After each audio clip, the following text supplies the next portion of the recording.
lang tayo ni Kristo upang mamungang totoo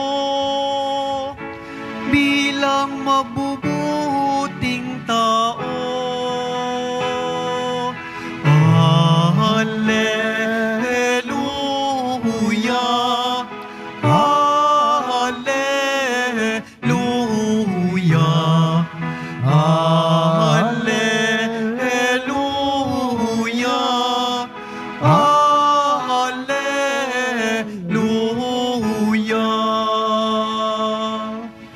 Sumainyo ang Panginoon. At sumaiyo rin. Ang mabuting balita ng Panginoon ayon kay San Mateo. Papuri sa iyo, Panginoon.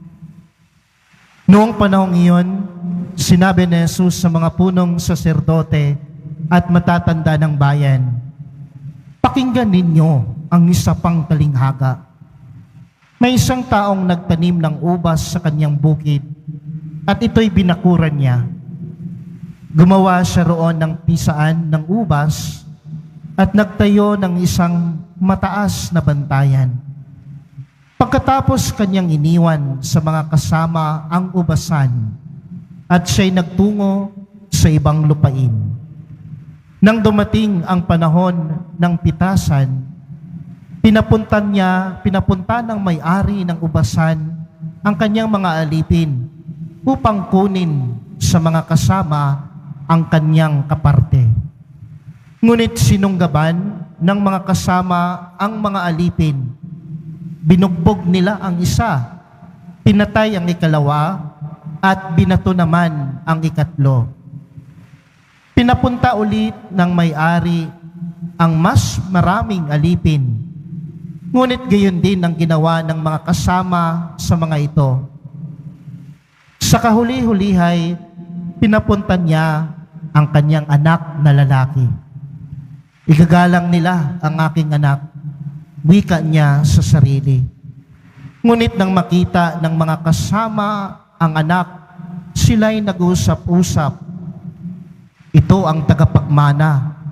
Hali kayo, patayin natin nang mapasa atin ang kanyang mamanahin. Kaya't siya'y sinunggaban nila, inilabas sa ubasan at pinatay. Pagbalik ng may-ari ng ubasan, ano ang gagawin niya sa mga kasamang iyon?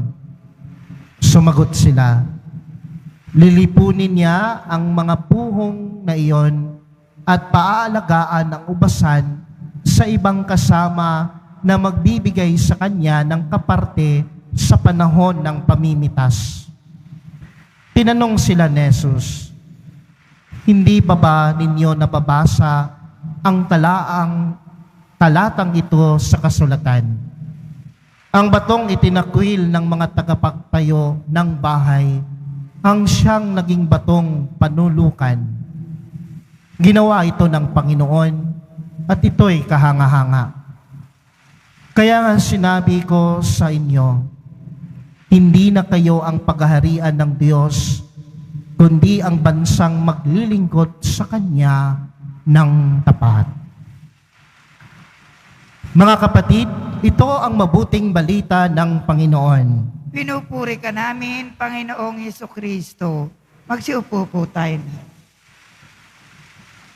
Paminsan-minsan siguro o maraming beses na kayong nakaririnig patungkol sa pagmamahal ng Diyos na alam naman natin na ang Diyos ay mapagmahal. Na kapag ang Diyos ang magbigay ng pagmamahal niya sa atin, Kanyang kalinga, Kanyang awa, Kanyang pagkamaawain, mga biyaya at grasya, marahil nakarinig na kayo na hindi siya humihiling ng kapalit sa atin.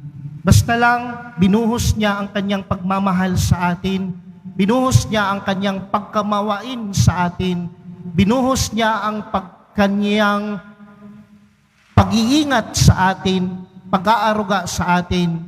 Marahil nakarinig kayo na ang Diyos ay hindi humihingi ng kapalit. Pero kung ating mapapansin sa unang pagbasa ngayon, marahil nagtatanong ang Diyos sa atin, ano ang mararamdaman ko? O ano ang mararamdaman mo? Binuhos ko na ang lahat ng pagmamahal ko sa iyo, pag-iingat ko sa iyo para mapabuti ka, para hindi ka mapasama. Pero pagdating ng anihan, ay wala akong napala sa iyo. Di ba? Ano kaya? Tinanong ka ng Diyos sa ganyan, maaring masagot mo din, di ba? Lahat na lang binigay ko sa iyo, nagpakapako ako sa krus, no? Ang pagmamahal ko binuhos ko sa iyo, pero pagdating ng anihan ng ubasan, wala akong napala sa iyo. Yan po ang unang pagbasa natin. Kung while I was reflecting the first reading, isa lang po ang nararamdaman ko na marahil ito din yung pakiramdam ng Diyos, disappointment. Kung marahil Pilipino pa ang Diyos, sasabihin niya o naniniwala siya sa kasabihan, kung ano yung tinanim, siya rin yung aanihin. Pero sa ating first reading, parang baliktad. Kung ano ang tinanim ng Diyos, iba naman, wala naman siyang napala, wala naman siyang naani. Kaya nga, sabi niya, na-disappoint ako, kaya siguro, gigibain ko na lang itong bakod na binakuran ko. Kasi yung bakod na yun, marahil para hindi tayo mapasama. Para yung mga kalaban, yung mga masasama, hindi makapunta. Kaya naglagay ang bakod ng Panginoon. Pero wala akong napala. Kung ano yung inani ko sana, yun sana yung mapala ko. Kung nag-ani ako, kung nagtanim ako ng kabutihan, malamang kabutihan din ang aking aanihin. Gigibain ko na lang itong bakod. Sa Salmong Tugunan nga, nagtanong nga doon, no? Sabi pa nga sa Salmong Tugunan, gigibain ko ang pader. At sasabihin ko, sa first reading, sasabihin ko sa ulan, na wag nang magpaulan para hindi na tumubo ito, hindi na sumibol ito. Disappointment. Diba? Tanong ng Diyos siguro marahil, ulitin ko po, ano yung pakiramdam natin sa pamilya, sa realidad ng buhay, binuhos na natin lahat ng pagmamahal natin sa kapwa natin. Binuhos na natin yung pag-aaruga natin, iniingatan natin ang isang relasyon, pero at the end of the day, wala tayong napala. Ganoon siguro ang ating Panginoon sa ating unang pagbasa. Pero despite ng feeling of disappointment na naramdaman ng ating Panginoon sa ating unang pagbasa, hindi kanya matiis. Alam niyo ba yon? Na minsan sabihin mo sa sarili mo, sino ako na hindi ako matiis ng Panginoon? At klarong-klaro naman sa ating ebanghelyo na ating binasa ngayon, 3 beses nagpadala ang ating Panginoon sa kanyang ubasan, sa kanyang sambayanan, upang mapabuti ka lang, upang hindi ka mapasama. Kung nakalain mo, first reading, binigay niya ang lahat. Nagdamdam nga siya, pero sa pagdamdam niya, nakita niya ang tao, kung pababayaan ko ito, kung hindi ko naman ito iingatan, kung hindi ko naman ito aarugin at titibagin ko yung pader at titibagin ko yung bakod ng grasya at biyaya, isang malaking tanong din sa Diyos, saan sila pupunta? Kaya mga kapatid, ang magandang balita na narinig mo sa ating pagbasa ngayon, lalong-lalo ng ating ebanghelyo, naghirap ka man sa buhay mo ngayon, marami kang problema at marami kang pinagdaanan, pero hindi ka matiis ng ating mahal na Poong Jesus Nazareno. Ano po yung ginawa niya? Klarong-klaro sa ating ebanghelyo. Para lang mapabuti ka, para lang hindi ka mapasama. Una, nagpadala siya ng kaniyang mga alipin sa ubasan. Pero anong ginawa? Hindi pinansin, binugbog, pinatay. Sabi, ang Panginoon, hindi pa rin Sabi pa rin niya, hindi pa rin ako makatiis. Gusto ko pa rin ang tao ay maramdaman niya ang pagmamahal ko at ang pag-iingat ko sa kanya na hindi siya mapasama. Magpapadala ako ulit sa aking ubasan ng mas marami pang alipin. Yun yung mga propeta. No ba? Yun yung mga salita ng mga propeta na pangaral sa atin para tayo ay mapabuti. Ngunit, sa binasa nating ebanghelyo ngayon, yung pangalawang pinadala ng Panginoon, mas marami na ngayon. Ano yung ginawa ng mga tao? Ano yung ginawa natin? Ganon pa rin. Hindi pinansin ang salita ng Diyos, pinatay, sinunggaban, at binalawala. Wala tayong pakialam. Panghuli, pinadala niya ang kanyang nag-iisang anak na lalaki, at yan ang ating mahal na Poong Nazareno, para lang mapadama ng Amang nasa langit ang pagmamahal niya sa atin. Pero ano yung ginawa? Ganon pa rin. Humantong sa kamatayan, hindi pinansin. Hindi tayo matiis ng Diyos. Kaya mga kapatid, huwag nating sayangin kung anong meron na binigay sa atin ng Diyos.